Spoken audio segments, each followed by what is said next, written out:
Hi all, welcome back to Chinnu cherry official. ఈరోజు అయితే మనం అంతర్వేది లాగ్ అయితే చూసేయండి. మనం అయితే రాజోల్ నుంచి అయితే అంతర్వేది అయితే స్టార్ట్ అయ్యామండి. ఈ జర్నీ చూస్తే మీకు ఎలా అనిపిస్తుంది? మేమైతే ఎర్లీ మార్నింగే స్టార్ట్ అయిపోయాం. ఎందుకంటే మేము అష్టోత్తరం పూజ చేపించుకుందామని చెప్పేసి స్టార్ట్ అయ్యామండి. ఫైనల్గా అయితే అంతర్వేది అయితే రీచ్ అయిపోయాం. బయట వ్యూ అయితే ఇలా ఉంటుంది. మీలో ఎవరైనా అంతర్వేది విజిట్ చేసుంటే కామెంట్ సెక్షన్లో షేర్ చేయండి. ఇప్పుడైతే టెంపుల్లోకి ఎంట్రన్స్ అయ్యామండి. బయట అయితే ఇలా ఉంటుంది వ్యూ. అది మాత్రం అక్కడ కొబ్బరికాయ కూడా కొట్టేసుకుని లోపలికైతే వెళ్ళిపోయామండి. దర్శనం మొత్తం కంప్లీట్ కూడా అయిపోయింది. అలానే లోపలైతే వీడియో కూడా తీయకూడదు కాబట్టి నేనైతే వీడియోస్ అయితే ఏమీ తీయలేదు.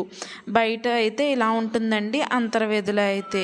ఇప్పుడైతే హోమం జరుగుతుందండి. అక్కడైతే హోమంలో చాలామంది కూర్చున్నారు. అది చిన్న వీడియో అయితే క్యాప్చర్ చేశాను. ఆ చెట్టు దగ్గర అయితే మేమైతే దీపారాజన కూడా కంప్లీట్ చేసుకున్నాము. దీపారాజన కూడా చేసుకోవచ్చండి. ఇలా నరసింహస్వామి వారికి అయితే దర్శనం మొత్తం కంప్లీట్ అయిన తర్వాత మనం అంతర్వేదిలో ఉన్న శివాలయం దగ్గరకు కూడా వెళ్ళామండి. పక్కనే ఉన్న దుర్గాదేవికి కూడా టెంపుల్కి వెళ్ళాం. అక్కడ మేము వెళ్ళేసరికి అయితే కరెక్ట్గా ఇరుముళ్ళు అయితే జరుగుతున్నాయండి స్వామిలకి. మేమైతే చిన్న వీడియో కింద ఉంటుంది కదా అని చెప్పేసి అది కూడా అయితే క్యాప్చర్ చేశాను. స్వామిల కోసం ఇరుముళ్ళు అయితే తీశారు అక్కడ.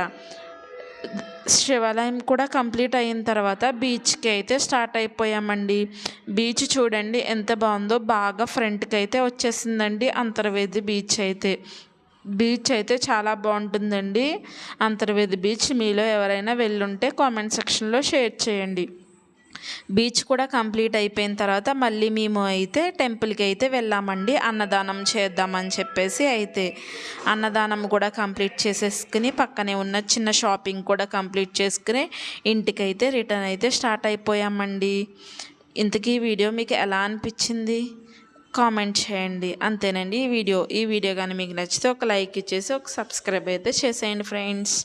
Bye all.